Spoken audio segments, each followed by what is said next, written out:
Yo, yo, yo, what's up, guys? Donc, petite vidéo aujourd'hui sur les KPI, tableau de bord et l'illusion du contrôle. Donc, mesurer plus ne veut pas dire comprendre plus. Donc, ça on va voir aujourd'hui.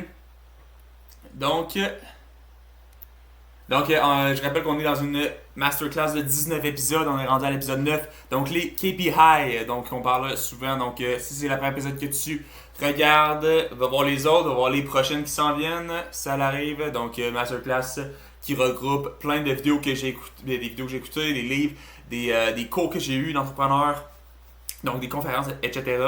Donc, on essaie de livrer un maximum de value dans ces vidéos-là. Donc, sans plus tarder, let's go! Donc, une entreprise, un jour, a mesuré 401 indicateurs de performance différents. 401! Et son équipe de direction pouvait résumer son problème en une phrase. On sait que la génération lead est notre problème. 401, c'est un chiffre, mais il y a zéro clarté. Là. Si tu mesures tout, tu comprends rien. Aujourd'hui, je te montre les 3 chiffres qui comptent vraiment et pourquoi les 398 autres te nuisent activement. Hey, 401 KPI à suivre, là, c'est du stock, là, tu sais. Sur l'aide des IA, on peut quand même avoir une IA qui va analyser les 401 KPI, là, mais tu sais, c'est du stock, tu sais. Faut de la clarté là-dedans, sinon ça sert absolument à fuck all. Donc, si tu as un dashboard, tu l'as probablement rempli avec le plus de métriques possible. Donc, ça donne un sentiment de contrôle, de rigueur, de sérieux. C'est beau, plein de chiffres partout, pis tout.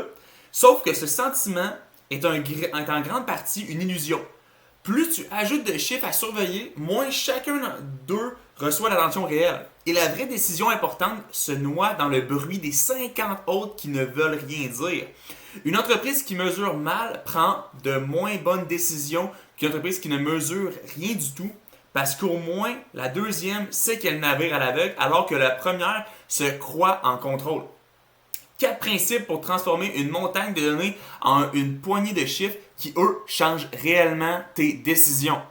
Donc, si tu mesures tout, tu comprends rien. Donc, Ray Dalio, fondateur du fonds Bridgewater, voyait son entreprise littéralement comme une machine. Des inputs, des processus, des outputs. Chaque KPI dans cette vision n'est pas une fin en soi. C'est un bouton de réglage sur le tableau de bord de la machine. Utile seulement s'il te dit quoi ajuster.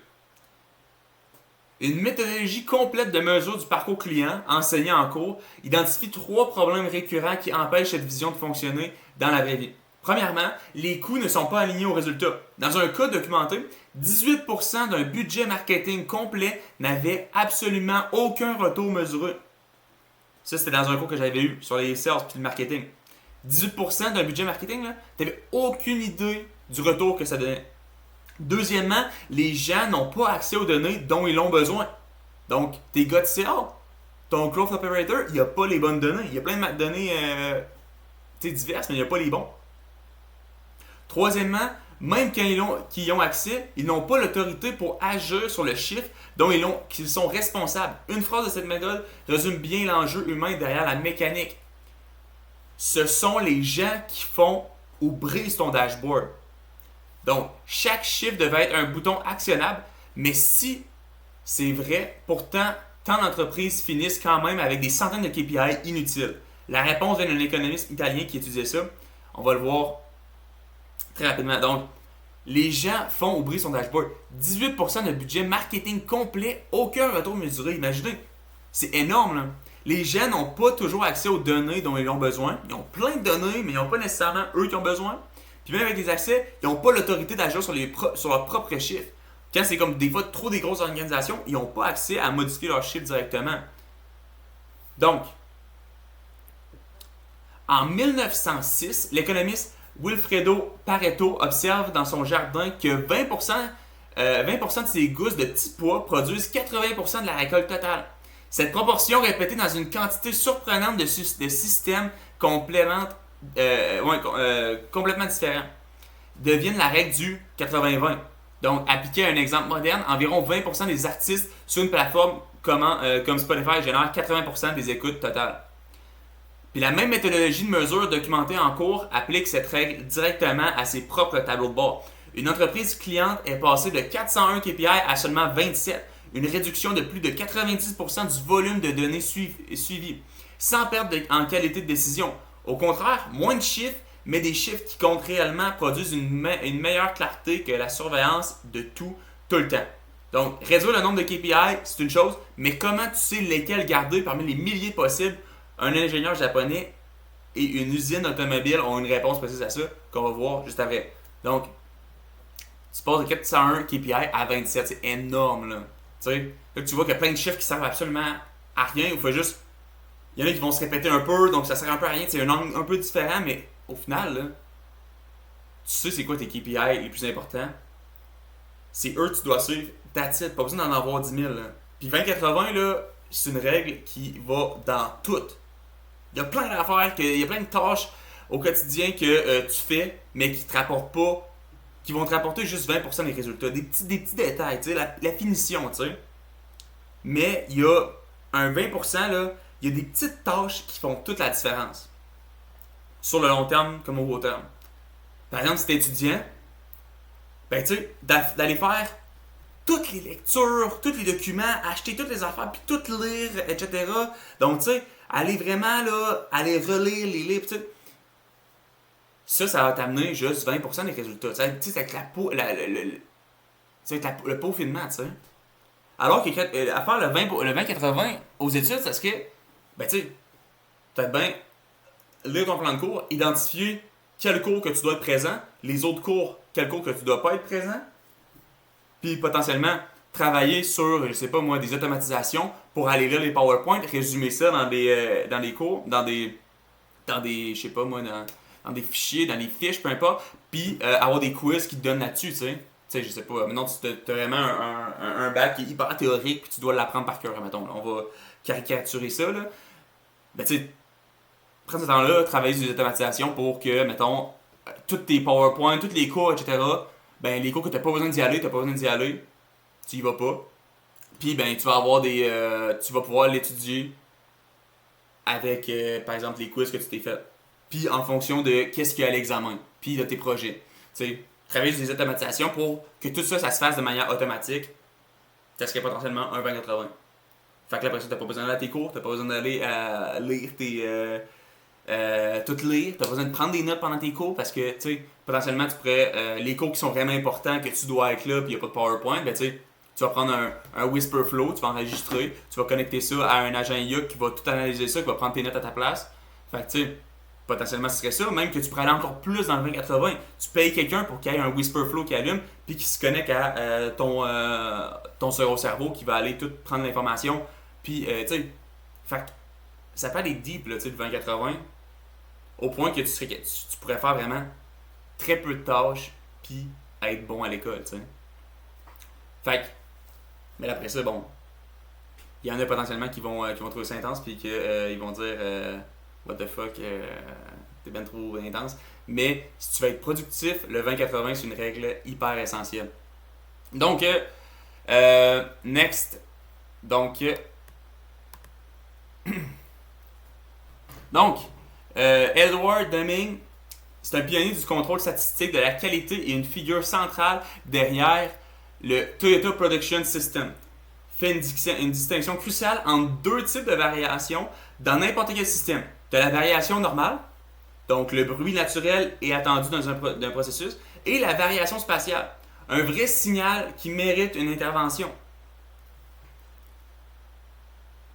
Donc, on va l'illustrer ici. Donc, la variation normale, c'est le bruit naturel et attendu d'un processus. Puis, tu as la variation spéciale, un vrai système qui mérite une intervention. Donc, réagir à chaque petite fluctuation normale comme si c'était un signal important est, selon Deming, pire que de ne rien faire du tout. Ça épuise l'équipe et brouille la vraie tendance derrière le bruit. C'est comme si tout ça ici, c'est la variation normale, puis tu vas tout le temps intervenir. Alors que tout ce que tu as besoin d'intervenir, c'est ça ici. C'est le signal, la vraie variation. Ça, c'est la variation spéciale, c'est ça qui nécessite d'avoir une intervention. Concrètement, si ton chiffre de vente monte de 3% ce mois-ci, est-ce un vrai signal ou juste du bruit statistique normal? La majorité des entrepreneurs réagissent à chaque variation comme si c'était significatif. change de stratégie, panique, célèbre. Alors que Deming dirait probablement d'attendre de voir la tendance sur plusieurs mois avant de conclure quoi que ce soit.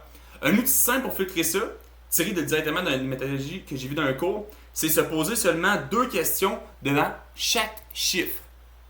Donc, qu'est-ce que ce chiffre me raconte? Et ensuite, qu'est-ce que je fais avec cette information-là? Si tu ne peux pas répondre clairement à la deuxième question, c'est probablement du bruit, pas un signal. Donc, maintenant, on sait filtrer le bruit. Reste la question la plus importante, comment tu communiques un seul chiffre qui rallie toute une équipe sans se perdre dans un tableau de bord de 27 cases, quand même trop complexe pour la plupart des gens. Donc, comment tu fais ça? Donc, Chip and Dan Heath raconte l'exemple de la mission Apollo 13 où la NASA, en pleine crise après l'explosion d'un réservoir d'oxygène, a réduit tout son immense arsenal d'objectifs techniques à une seule directive concrète et mémorable. Bring her home safely. Ramener la saine et sauve. Donc, une phrase comprise instantanément par chaque ingénieur de la salle de contrôle qui a orienté chaque décision technique des jours suivants. Donc, une méthodologie de mesure vue en cours qu'on a vu dans un de mes cours illustre exactement ce principe avec une étude de cas chiffrée et concrète. Une entreprise de service avait comme coût le plus important le temps de déplacement de ses techniciens. Plutôt que de suivre des dizaines d'indicateurs différents, l'équipe a construit un seul KPI central. Le coût du transport en pourcentage du revenu, avec un point de départ mesuré à 0,223$ dépensé pour chaque dollar gagné. Et un objectif clair, descendre à 0,15$ en 3 ans. Un plan d'action concret à suivi, dévis en ligne, ciblage géographique du marketing, formation des techniciens à l'upsell sur place. Le résultat, après 2 ans, 3,7% d'amélioration de marge brute, en dessus de l'objectif initial de 7%, mais un progrès réel et mesurable. Pas une paralysie en attendant la mesure parfaite. Donc, on voit ça ici. C'est super simple comme KPI. Passer de tel montant à tel montant. That's it. Tu suis ça, c'est ça l'objectif, c'est ça le KPI. Est-ce que la décision qu'on prend aujourd'hui, est-ce que ça nous rapproche de notre objectif ou la décision qu'on prend, elle sert à rien à l'objectif? Si elle sert à rien, ben, hey, on garde ça comme une telle, puis on va se focusser sur les décisions qui se ramènent à tel objectif précis. Donc, un bouton qu'on peut actionner, c'est un petit nombre de chiffres qui portent presque toute la valeur. Une vraie tendance distinguée d'une fluctuation qui ne veut rien dire. Et tout ça résumé en une seule phrase que ton équipe entière peut répéter de mémoire. C'est exactement ce que Bring Her Home, ramenez-la à la maison, qui est fait de la NASA. Donc, avoir une phrase qui va résumer la mission. That's it. Puis que tout le monde puisse en rappeler, c'est super simple pour que tout le monde puisse ramener chacune des décisions qu'on prend à ça. That's it. Comme la NASA a fait avec on la ramène saine et sauve. That's it. Donc, c'est ça. Donc, cette semaine, liste tous les chiffres que tu suis actuellement. Pour chacun, pose les 2 questions. Qu'est-ce que ça me raconte? Puis qu'est-ce que je fais avec cette information-là? Élimine tout ce qui passe pas ce test-là. Ce qui reste devient ton Bring Her Home Safely. Donc, ramène-la à la maison. Donc, ça va donner ta phrase. C'est ça que tu vas viser, c'est ça que tu vas suivre. Puis, that's it. C'est ça le plus important, ça va être ça, that's it. Donc, si on peut le résumer, là, c'est que plus de données ne veut pas dire plus de clarté. Souvent, c'est l'inverse. La compétence rare n'est pas tout mesuré, c'est de savoir quel 20-80 qui rapporte le plus de valeur. Donc, vraiment, 20-80, hyper important à se rappeler. Donc, c'est tout pour cette vidéo-là. Donc, passez une très belle journée. Ciao!